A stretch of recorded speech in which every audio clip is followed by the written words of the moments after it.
వదిన గారు బాగున్నారా? బానే ఉన్నా, కూర్చో. పావని, మీ పెద్దమ్మ వచ్చింది చూడు. పెద్దమ్మ బాగున్నావా? బాగుండ పెట్టగా వచ్చింది. ఇంకేం పెద్దమ్మ, ఇంట్లో అందరూ ఎలా ఉన్నారు? వైష్ణవి బాగుందా? అందరూ బాగున్నారమ్మా. నువ్వెలా ఉన్నావు? బాగున్నాను పెద్దమ్మ. చిన్న పనుండి వచ్చానమ్మా, సాయంత్రానికి వెళ్ళిపోతాను. అదేంటి పెద్దమ్మ, ఇంకొక 2 రోజులు ఉండొచ్చు కదా? లేదులమ్మా, ఇంటి దగ్గర పనులున్నాయి. వైష్ణవి ఏమో కోచింగ్ నేర్చుకోవాలి హైదరాబాద్ లో అంటుంది. సరే అని నేను హాస్టల్లో అంటున్నాను.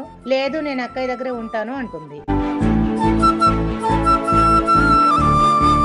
ఊరుకుంటే పెద్దమ్మ, అక్క నేను ఉండగా చెల్లి హాస్టల్లో ఉంటుందా? ఏం పర్వాలేదు, అక్కిళ్ళు అయితే ఒకటి, చెల్లిళ్ళు అయితే ఒకటి ఏం కాదు. కావాలంటే నా దగ్గరే ఉంచుకుంటాను, మా ఇంట్లోనే ఉంటది. మా ఇల్లా? నీ అబ్బ రాసిచ్చిన ఇల్లా ఇదేమన్నా?